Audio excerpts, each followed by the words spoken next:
Zach surveyed the cramped interior of the FBI safe house with a critical eye. It's not the rich, he said, but it'll do. There was still with the scent of disused, every surface coated with a fine layer of dust. He crossed the room, kicking up a tiny storm of dust from the warm-out carpet.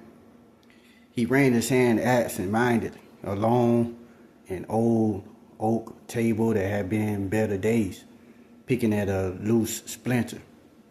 In the corner of the room stood an ancient bureau, its drawers hanging crooked as if on their last breaths. Above it, a cracked mirror reflected his image back at him, distorted and vague. He dragged a finger across it, watching as the dust fell away like snowflakes. His eyes fell on a pair of worn-out leather armchairs. Their once vibrant color faded to a dull brown. He flopped down into one of them, creating a cloud of dust that sent him into a witch of sneezing. "Make yourself comfortable," Maya said, arching an eyebrow. Remembering why they had come here, Zach rose and approached the window, then wiped away a layer of dust with the heel of his hand.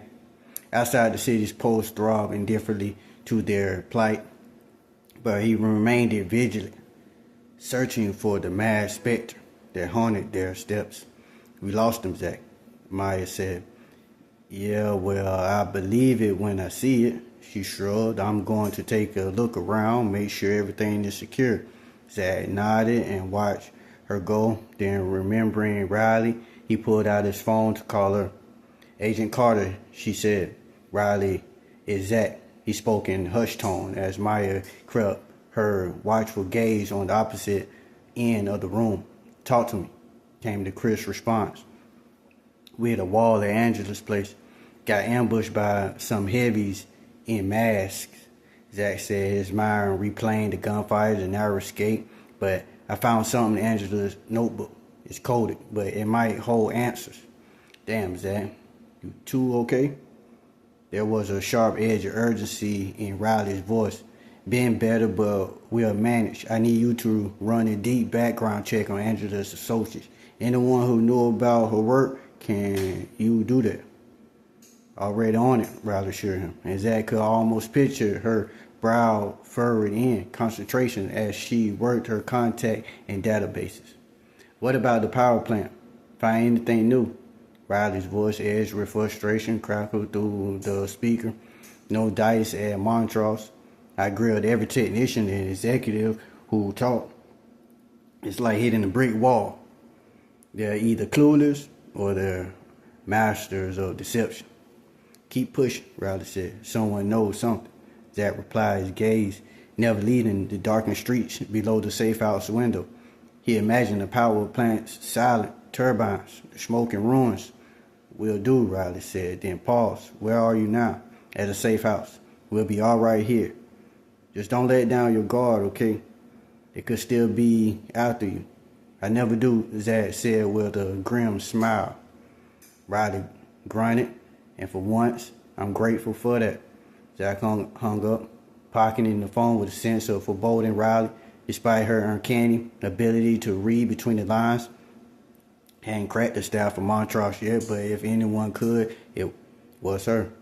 She peeled back their layers one by one until she found the truth, however well hidden. He turned from the window, feeling the weight of responsibility set on his shoulders like an old, familiar cloak. Just then, Maya walked back into the room. "Doors and windows are all locked," she said. "Good." Zach nodded, putting his thoughts together. "I think it's time we took another look at that notebook." "Let's go sit down," then Maya said, gesturing towards the doorway. Zach followed her into a living room where they both sat down at a warm wooden table. Zach dug the notebook from his pockets and set it on the table. Its pages were riddled with inscrutable symbols and equations that seemed more akin to an ancient tome than a scientist's journal. "Looks like some sort of superstition cipher," Maya observed, her fingers tracing the looping skulls. "But it's mixed with scientific notations. It's unique." Angela was working on something those doves were ready to kill us to learn more about. If we can crack this, we might just be able to figure out what the hell's going on. But where do we start? Zach began to leaf through the notebook, searching for anything that stood out. Most of the information was encrypted, but he spotted a single word written in a tiny, neat strip. Montrose, the name of the power plant where the meltdown had occurred. Zach's heartbeat kicked up a notion. That can't be a coincidence, he said. The word seemed to pose with significance in Zach's mind world as he connected the dots.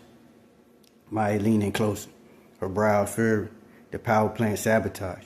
You think Angela's project was related? Has to be, Zach replied, his gaze locked on the page. She visited Montrose. We know that from speaking with the head of the personnel over there, and she was probably working on something for the plant from afar. Maybe some kind of new reactor technology.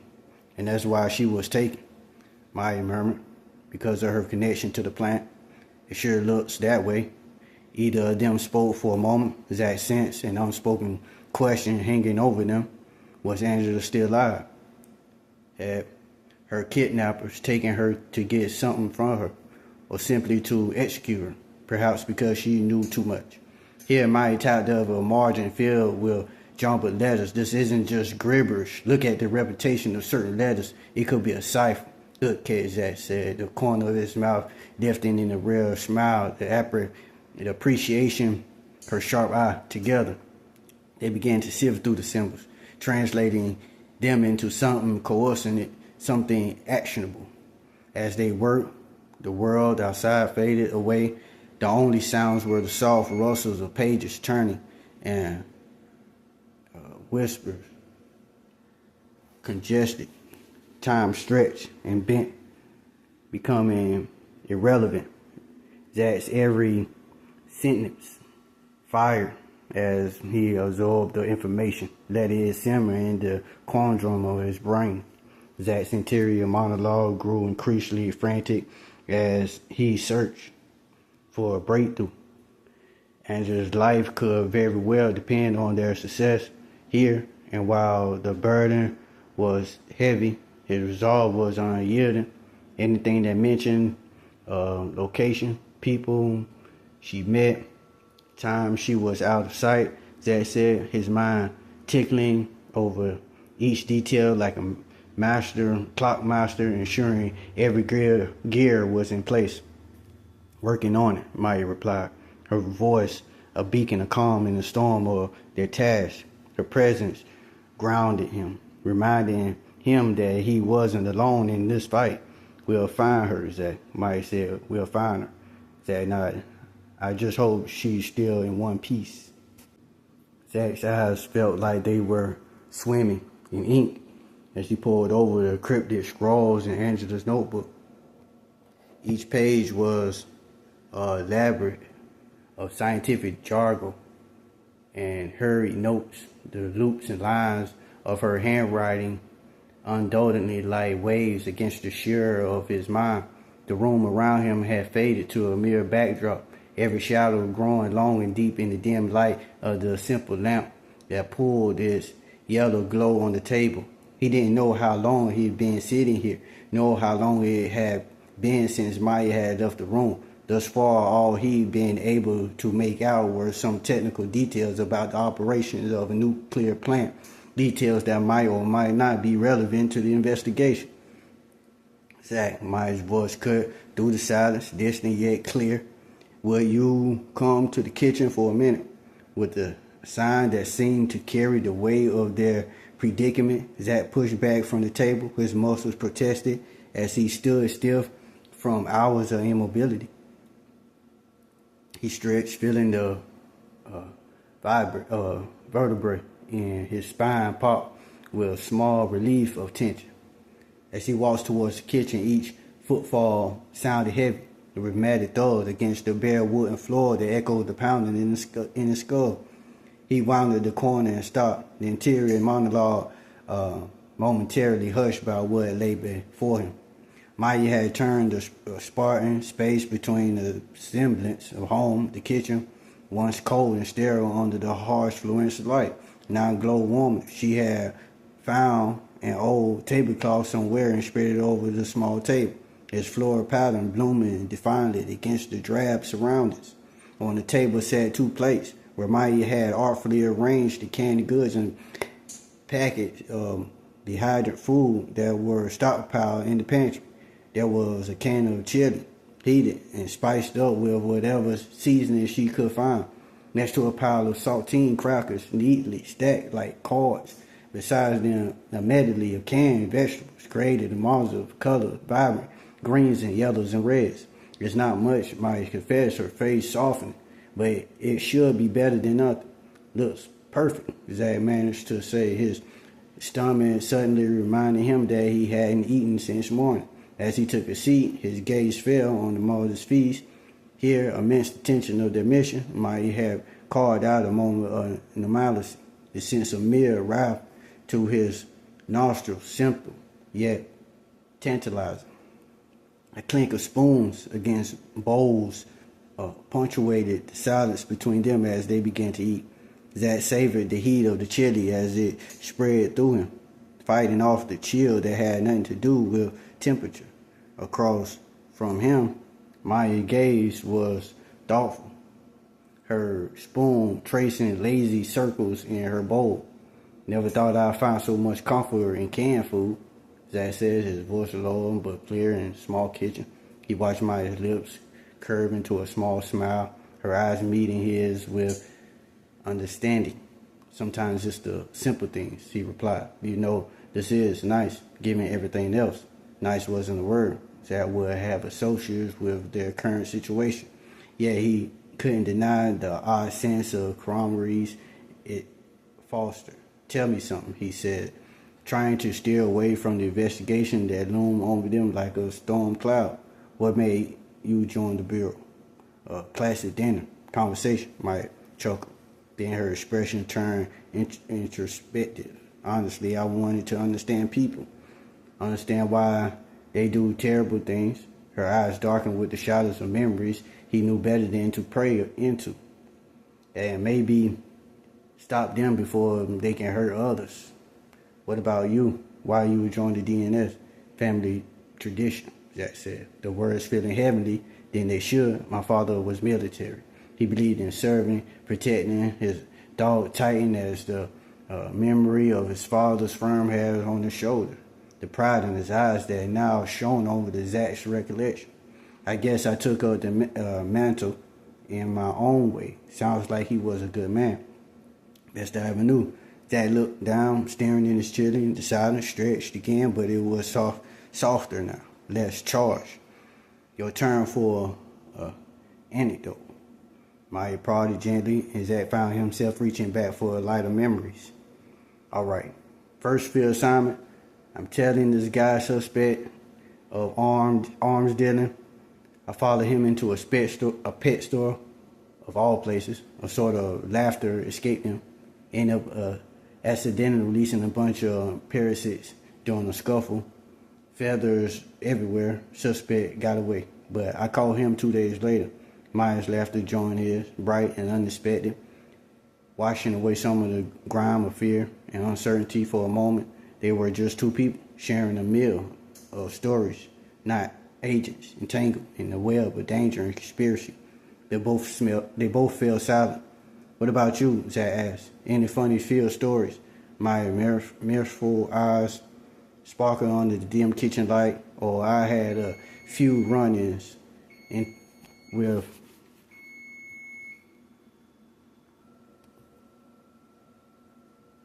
my left to join his bright and unexpected washing away some of the grime of fear and uncertainty.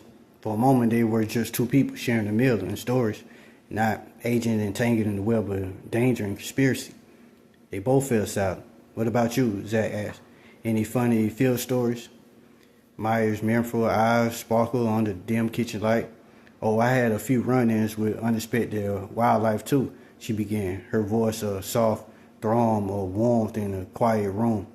First assignment out of training, I'm assigned to a surveillance team in rural Montana. We're tracking this man suspected of running an illegal poaching ring. We're following him through the dense forest at night. It's pitch black except for our night vision goggles. And then out of nowhere, the suspect started scrambling up a tree.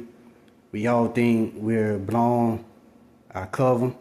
They spotted us. Turned out the poor guy was fleeing from a skunk that had wandered into his path. The smell was unforgettable. Zach chuckled, shaking his head as he tried to picture the scenes Maya had painted. So what happened next? We waited until dawn, Maya said with a sheepish smile. Her eyebrows rose as she continued. Well, when the skunk finally moved on, we found our suspect passed out from fear in the branches. Took us a good hour to convince him to come down. We all stank for days, but hey, we got our man. Jack chuckled again and leaned back, staring at his empty bowl. A breeze pressed against the house, causing the frame to creak, and Zach glanced out of the window, noticing how dark it had gotten. It had to be around midnight. Maya stifled a yawn. I think I'm going to hit the hay, she said, rising. There are 2 bedrooms upstairs. You can have one on the right, but I don't get to choose, not unless you want the one with move a bed. Off a bedding. Zach recorded a shudder rippling through him. Marvey, no, thank you. We stood up and stretched, feeling the knocks in his back and neck loosening. His half-hearted attempt at humor was rewarded by a whiff of a smile from Maya. She started clearing the table, her movements practiced and grateful. It was oddly soothing to watch. Zach moved to help her, but she waved him away. I've got this, she said. Get some sleep. He nodded and added his own soft murmur, thanks for the meal. Then he trudged up the stairs and towards the right-hand bedroom, leaving Maya alone in the kitchen, which still hummed with life and warmth. The bedroom was small, lit by a shaded lamp perched on a wooden chest, a bed nestled against the wall, and a chair positioned near the window comprised its simple furnishing. Closing his door, Zach moved mechanically through the motions of preparing for bed. Though he doubted sleep would come easily, he brushed his teeth over a chipped sink. The mirror above it spotted and vague, as if unwilling to show a true reflection. He splashed water on his face and stared at the man looking back at him. Tired lines etched deeper tonight. A shadow of startle across his jaw. Finally drawn by an impulse he couldn't name, Zach approached the window and peered out. The city beyond lay sprawled like a living organism, lights pulsing along its veins of streets, and halfway up here, in the relative safety of elevation, it seems peaceful, almost idyllic. But Zach knew better. Somewhere out there, danger alert, coiled tight and ready to strike. And Angela's fate, as well perhaps as the fate of countless others, hinged on the clues they could extract from that notebook.